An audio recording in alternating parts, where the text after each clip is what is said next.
'Twas the night before Iron Flame, and all through the house, this bookish girl was trying to finish up her book as fast as a mouse. uh, all the books were smooshed aside to clear a spot with care, waiting for old Saint Amazon to deliver her book there.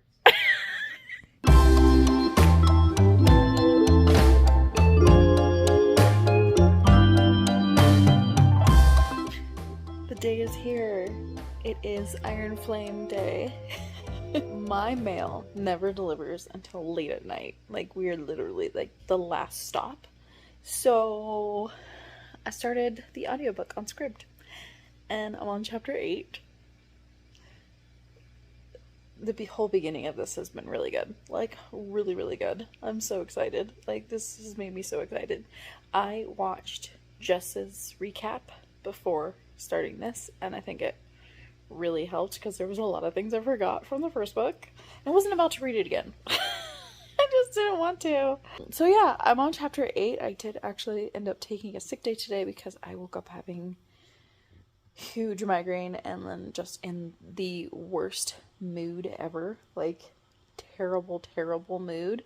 My husband and I went for a walk. I had my coffee, and I have just been doing a puzzle all day long to kind of calm my brain, and then listening to this audiobook. So it's lunchtime. I'm gonna take a little lunch break from the book and then pick it up afterwards.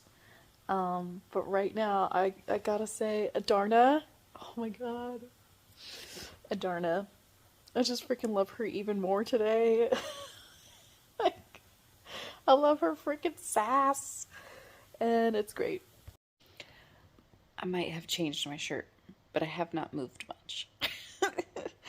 I'm on chapter 15. There is so much going on. There's so many new characters, and honestly it is a little hard to keep up with. But they do have like their own unique titles and roles and that kind of thing. We just got back from a land exercise, where again another person has died. I still don't understand the need of this military school to kill everybody. It makes no fucking sense. It makes no fucking sense. But whatever. It is still feeling very CW, and I enjoy that part of it. Watching Violet navigate between her scribe friend and how she's trying to lie even though she's a terrible liar is interesting. Oh, the fact that her and Zayden are split up for a time. What the hell? No, I understand. Plot reasons. My kids will be home in about 20 minutes, and look at how much I've gotten done on this puzzle while I'm sitting here listening to this book. We are working on many fall doors, and I've gotten 3 so far out of like 8. I'm having to use a light in here because my living room is horrendously lit, and I'm doing this all on my phone, okay? Because we have just got super lazy today. My headache is starting to come back. Oi, what a day. What a day. I think this book is the only good thing that's happening today. But we will take it. I think my book just delivered. Let me go see. Let me go see. Hey. It lies. It lies. I see nothing. I see nothing. That's highly disappointing. How dare you, Amazon, lie to me? Whoop! My cat's trying to get away. No, back inside.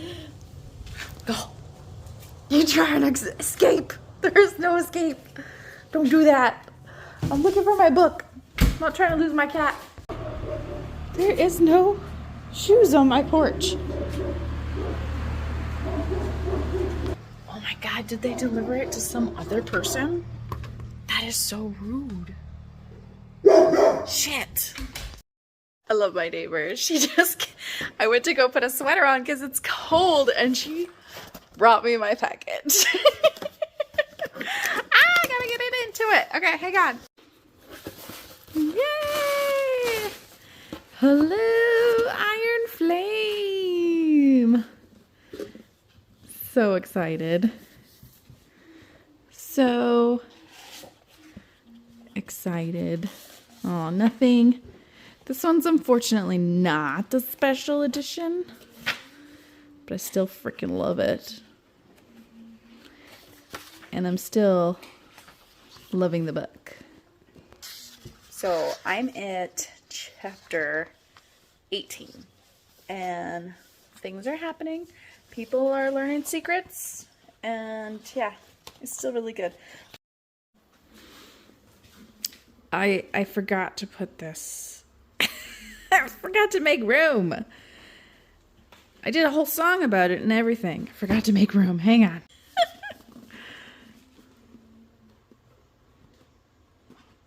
No, don't do that.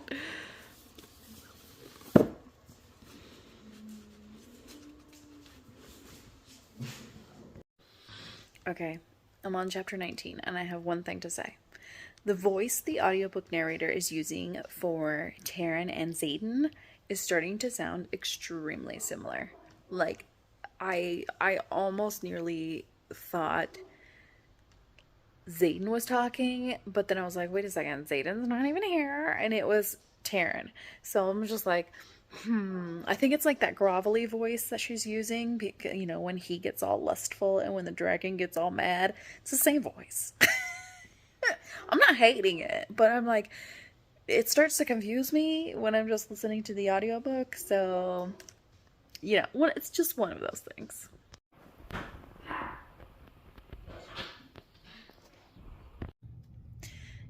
Yes, I literally have changed my shirt 3 times today. I don't know why, but I'm stopping for the night at chapter 27 at who just came into the show. Wow. That was fun. that was fun. And then we finally got some Violet and Xaden in action. Loved that. Yeah, I'm ready for the war scene. There's gotta be a war, right? There's gotta be a big war scene going on. When's that gonna happen? There's 66 chapters and I'm at 27. I literally have a long time for that to happen. So, yeah. Anyways, we will start again tomorrow. Hopefully I will be in a much better mood, because I have been in a terrible mood all day long. I feel so bad for my family. I know I'm on here laughing about it, but it's just because I'm just a bitch today. There's no way around it, and I don't know how to stop it. This is what happens with my PMDD. I'm so annoyed at everybody and rage all day at them. Get a grip, April. Get a goddamn grip. Anyways. Yeah, tomorrow, hopefully it'll be a better day. Good night. Oh, one thing before I sign off for the night, because I will forget tomorrow. Valen, when Violet's mom is less of a bad guy than Valen, like, can he just be punched in the face already? Like, I need Xaden to just come and punch him in the face a million times. Okay. How dare you? How dare you? I want Taryn to eat him. I just want Taryn to eat him up. Okay. Now I can go to sleep. Good morning. We are ready to start the day. I'm actually doing some work today. Feeling a lot better. In a much better mood today. However, my back hurts from doing that puzzle literally all day long. So I'm not gonna finish that puzzle today. Yeah, right. Who are we kidding? I cannot leave it undone. Okay, we cannot leave it 80% done. We have to finish it. But I'm not gonna do that right now because clearly I'm working. But we are going to be listening to more of Iron Flame this morning. I was just thinking last night about this scene where it's not a spoiler, I don't think, but there's a scene where all the cadets have to tell each other a secret. Violet's secret that she was in love with Xaden, and everyone's like, duh. That's not a secret. And it was hysterical. It was hysterical. So yeah, I'm ready to get started again. Let's do it. Let me just say, the action in this, the narrator is fantastic at conveying urgency in these action scenes, and I live for it. I live for it. It's great. Like, I'm just like on the edge of my seat. I love it. I love it. Okay, wait. What? What? The thing having a slight issue with in this is that Rebecca Yarros has introduced characters, like shocking characters, and then immediately they're separated. So like there was a connection in the beginning, and then she had to go back to the school. And now there was another, shocking reveal. And then she immediately had to go with Xaden. And, like, why? It's almost like we don't get any kind of time to Violet either. She gets no time to, like, understand what's happening.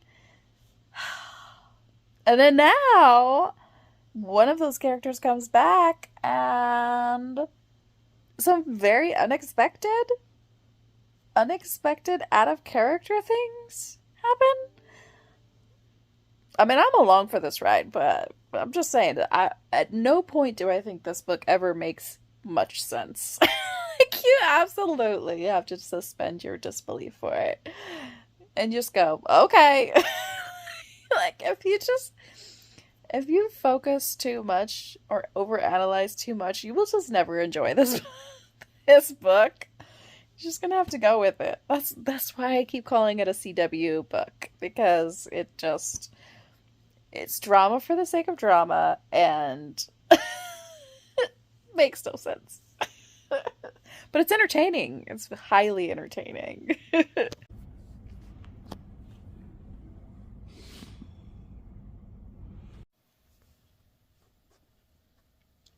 Hold me, Pluto.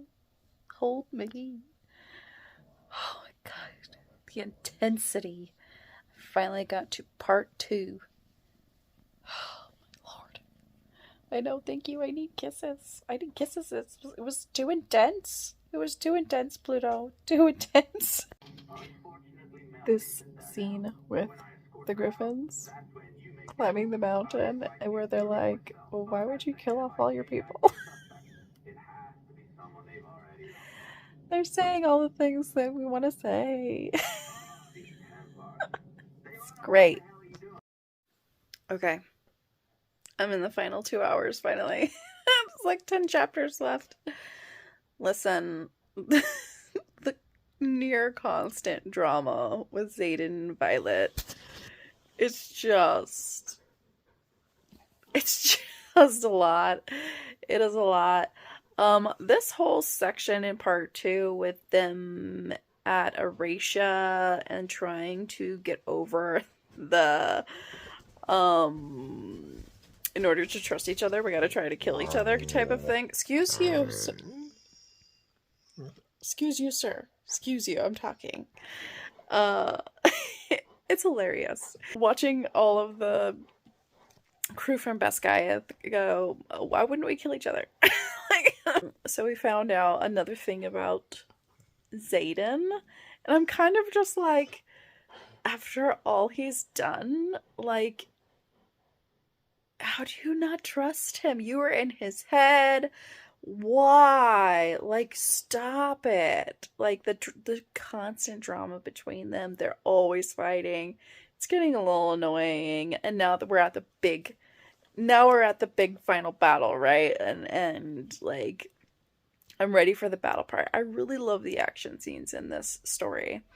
The academy type stuff is getting kind of boring at this point because they're like kids, but yet they're still in school. And when I say kids, I'm like, they're in their 20s, but I am loving the book, but at the same time, like, is it the best book ever written? I don't know. I think it's better than the first one, but also the same in a lot of ways. So I don't know. I am really, really highly enjoying this. So I'm ready to finish the book and yeah, let things kind of marinate for a little bit. As you can see, I have not gotten myself ready in any of this. Okay. It's been the laziest week for me, but also this book has been giving me life. Okay. It's just entertaining. Like, it's very, very entertaining. And before I get back to this, the throne room scene, that was a good one. That was a good one. I enjoyed. Violet and Xaden, their sexual chemistry, like, it's good. A lot more than the first one. For obvious reasons, they're actually together. Excuse you, sir. What do you want from me, okay? What do you want from me?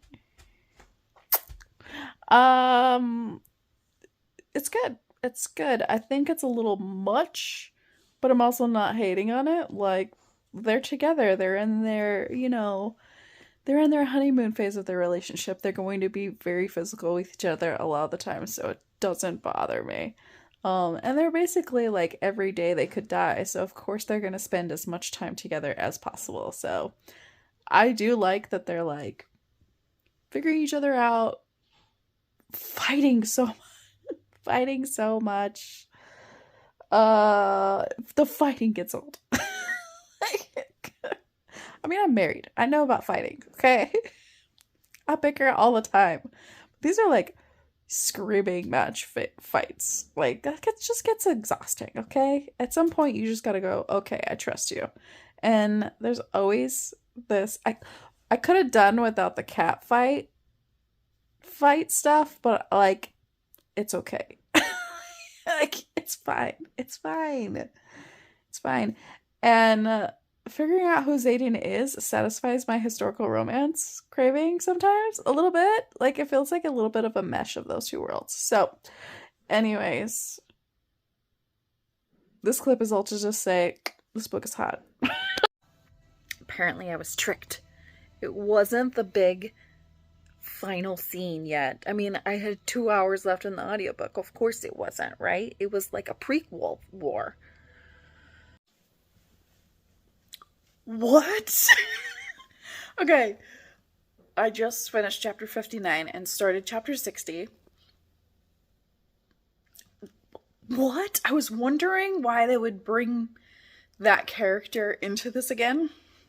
Because I felt like it was kind of like a useless reemergence of this character so far. But now I see. Now I see why he was brought back. But what? Why would he do that? Why would he do that? At this point, I'm like, okay, he's obviously with the bad dudes. This is so vague. It's so hard to do this without spoilers, but like, the twists and turns with these characters, which I kind of saw was like they were trying to set up earlier, but like, that poor dragon. That poor dragon. But also, do I feel bad for that dragon? But also, I do feel bad for that dragon. I feel bad for all the dragons. where is this going? Like, obviously, something's gonna be destroyed here.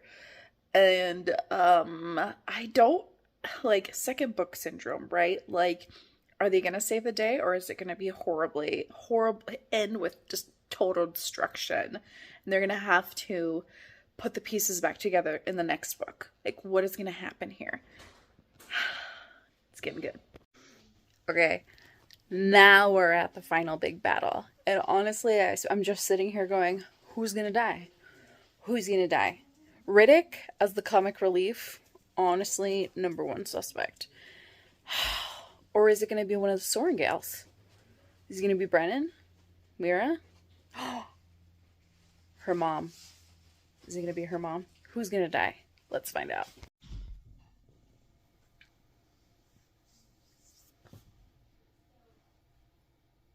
Well, fuck. Damn. That was... Damn.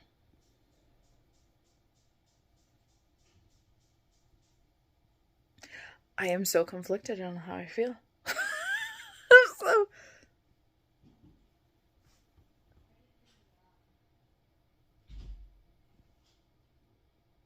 I just...